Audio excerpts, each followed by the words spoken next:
Assalamu alaikum wa rahmatullahi wa barakatuh. Welcome to Elevira.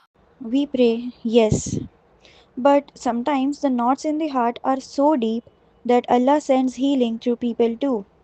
A lot of people feel confused when it comes to therapy and Islam. Some feel guilty seeking help. Some wonder if therapy is allowed, and some believe emotional struggles should only be solved through prayer. So today, I want to talk about this in a very honest, clear, grounded way. Islam never asks you to suffer silently. Islam never asks you to carry emotional pain alone. And Islam never tells you that seeking help makes your faith weak.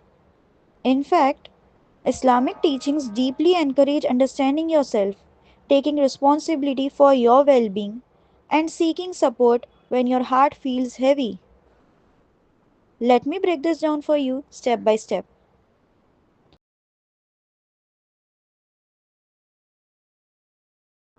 We often think that being strong means enduring everything silently. But Islam actually recognizes the emotional nature of human beings. Sadness, fear, anxiety, stress, these are part of being human. They are not signs of weak faith. They are signs that you are alive and sensitive. There are even verses that describe emotional heaviness, tightness in the chest, and the feeling of the heart becoming unsettled. This shows that emotional discomfort, like anxiety and stress that shows up physically, is not ignored in our religion. It's acknowledged as a real human experience. So, the first point is simple: feeling mentally low or emotionally exhausted is not a sin, it's part of being human.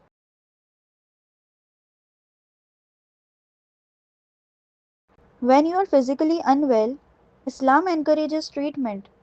When your body hurts, you take medicine. Nobody debates that. The mind is not separate from the body. If your chest feels heavy with anxiety, if your thoughts feel tangled, if your emotions feel overwhelming, you deserve support the same way you would for a physical wound.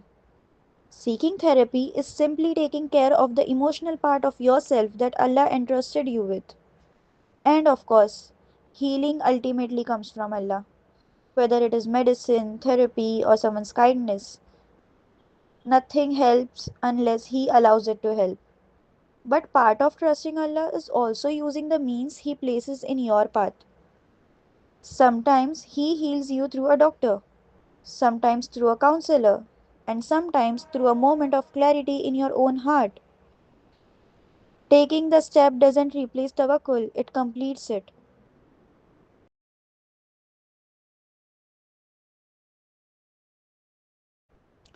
If you go through Islamic history, you will find that emotional pain was never dismissed.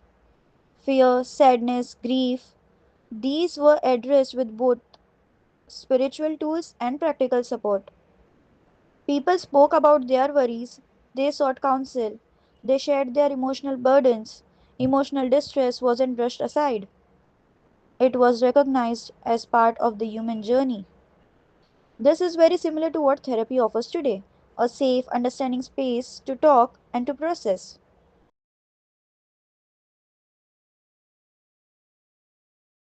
There's a common belief that if you pray, you shouldn't need therapy. But prayer and therapy serve two different purposes. Prayer strengthens your heart, therapy strengthens your mind, and you need both for a balanced life. Just like dua doesn't replace medicine when you are sick, dua doesn't replace emotional tools when your mind is overwhelmed. And again, this doesn't mean healing comes from people instead of Allah. Every form of help works with only His permission. Therapy is simply a means, the healing is still from Him. Therapy helps you understand your patterns, your triggers, your emotions, your thoughts, and how your past is shaping your present. When your mind feels organized, your spiritual journey becomes even stronger. A clearer mind prays better, a calmer heart connects better, a steady nervous system trusts better.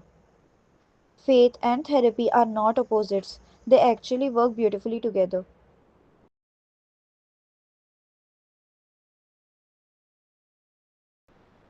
One of the strongest values in Islam is self awareness. Understanding your intentions, your actions, your character, your emotional state. Therapy is guided introspection. It helps you reflect on why you respond the way you do, how your past shaped your reactions, and how to grow from your experiences. This aligns deeply with Islamic teachings on personal development.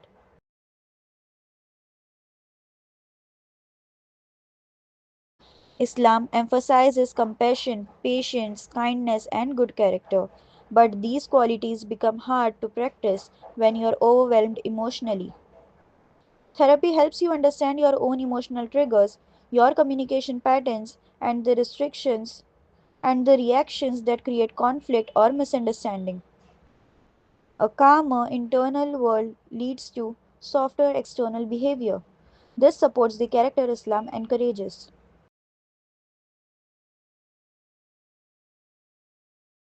Your emotions, your mind, your body, all of it is a trust.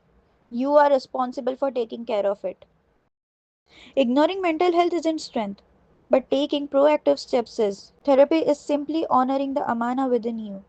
It's taking responsibility for your emotional well being the same way you would care for your physical health.